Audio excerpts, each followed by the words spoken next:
Hello, fellow trail travelers. It is Kerry, and today we're looking at the ICECO VL45 12-volt fridge.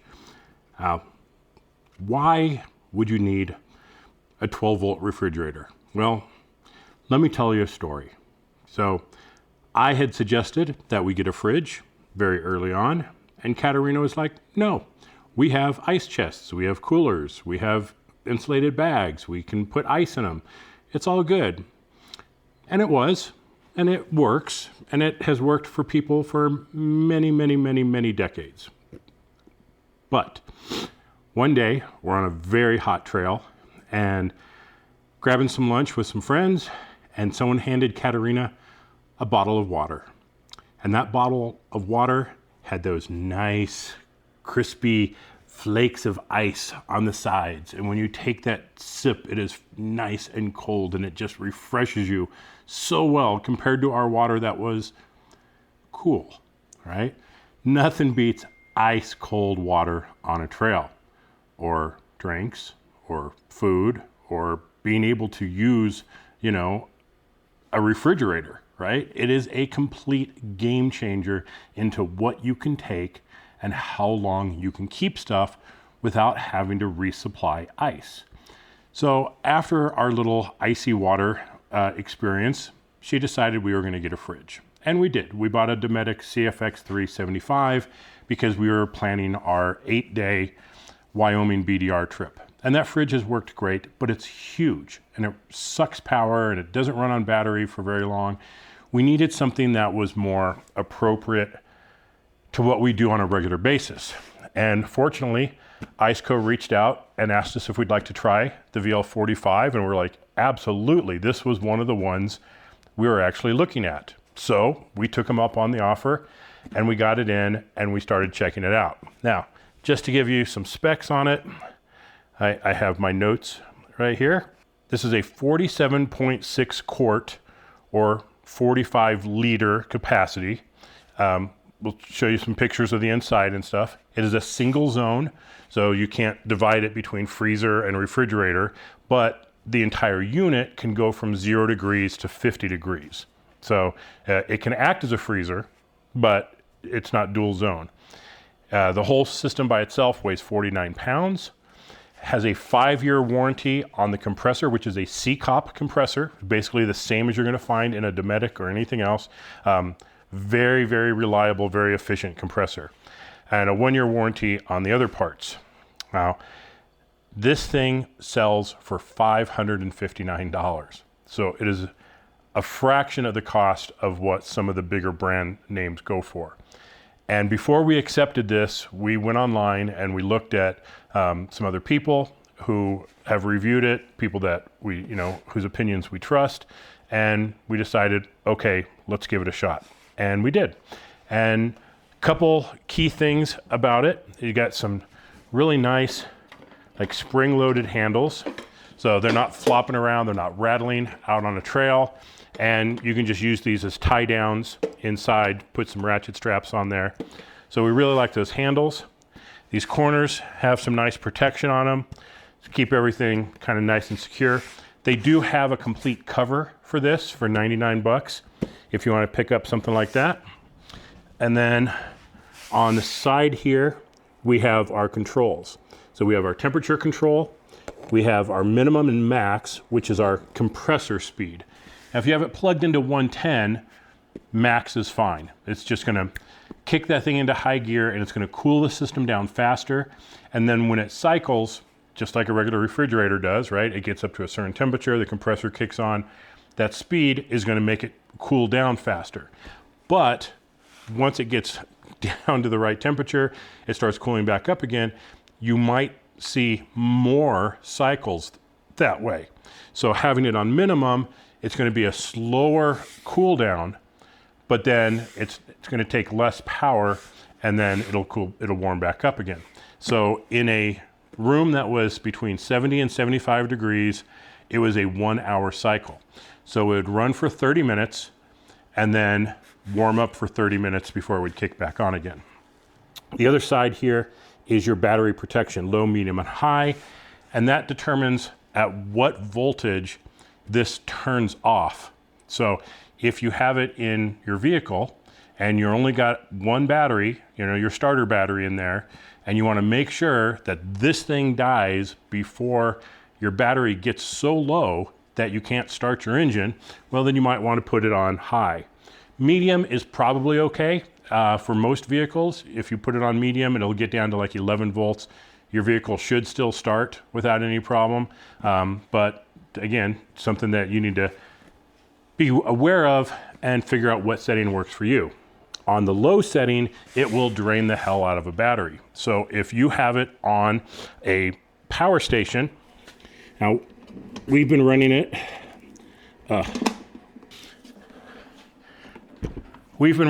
on a Blue Eddy EB55, and it runs great on this unit. In fact, in those conditions I mentioned where it was 70 to 75 degrees, we put it on here to see how long and how efficient the refrigerator was. And using the EB55, we got 71 hours and 13 minutes. Just 47 minutes short of 3 full days on a battery. So I have no concern about running this overnight or maybe even for 2 nights, 2 days on my car battery, but we bought this thing in case we are going to be stopped for longer periods of time, and we want to make sure that we have this thing powered. Now, it's going to ride in our Jeep in this configuration with the Blue Eddy plugged in to a 110 volt port. So whenever the engine's running, the battery's charging. We turn that off, it runs on battery. So going to be very efficient that way, I think. But something like this is going to work really well. And this is what we used for our testing of the refrigerator. So that being said, let's talk about, now we've talked about the features. Oh, one last one, which I think is great for off-roaders and overlanders, is this thing will continue running. Oh, it's really heavy, it's full of stuff. It'll continue running up to a 40-degree angle. So that's really cool. It means you can have it higher up and on a refrigerator slide that pulls out and drops down, or when you're off-roading and you're on rocks and stuff, it's probably not going to turn off. So that is really big. The latches on the front keep it nice and secure. No issue with that at all. Now inside, there is a light, so you can actually see if it's got power. There's plenty of room. There's different bins in here that we can load up. Oh, this one's heavy. That one's got a lot of stuff in it. Big watermelon. So you got the 2 bins in there. Now, all of the seams of the metal in here are open. I mean, they're just seams, right? And our concern was that if there was a spill, that liquid might go down into the components underneath, or, you know, if it, let's say it was milk or something that could spoil, then we might have a smell, or, you know, who knows, right? So I did take a silicone sealer and go over all the seams and just seal them up. So the inside is basically waterproof now. If we have a spill, it'll stay inside and we can keep that clean. So that's really the only mod that we've done to this thing. So the next thing was like going out and testing it in the real world scenario. We've put it in the Jeep. We've had it out on trails. The thing has been fantastic. And we couldn't be happier with it, really. I mean, it does exactly what it should do. Now that we've had it for a while, we've had it for a few weeks, we've had it out multiple times, I want to do some more scientific type testing to really see how efficient this is, how long it would run off a battery, and things like that. And then we'll discuss some other pros and cons of the VL45. So let's get to it. The temperature and everything on the side here, I'll spin this around. Put the Blue Eddy underneath. We're currently running this on a Blue Eddy EB55. So you got the power display over here, your minimum and max setting for the compressor, your high, medium, and low setting for your battery protection, and your temperature setting. Now, while that's great and all, it opens on this side. You know, it opens from I would call this the front and this the side. When it's in our Jeep, this is the side that we have access to. So we open it up, we get our stuff out of it, we put the lid down. In that configuration, I can't see the screen. I can't see if it's even running. So that to me, it's not really a problem. This is a preference. I'm gonna say that. If I could change the one thing on here, I would move the display to the front or have a second display on the front. Something like that where regardless, you know, with either orientation or since you're opening it from this side, it'd be nice to have the display on that side. Minor nitpick right there, okay? So other than that, you know, that's a big nitpick. The second thing is there's no app for it. There's no Bluetooth app. You can't monitor this thing remotely and see what it is. So I'm gonna show you what we did. And this is actually how we tested it. So we have this guy. This is a Tempe.fi, just a little Bluetooth monitor that just rides inside this thing.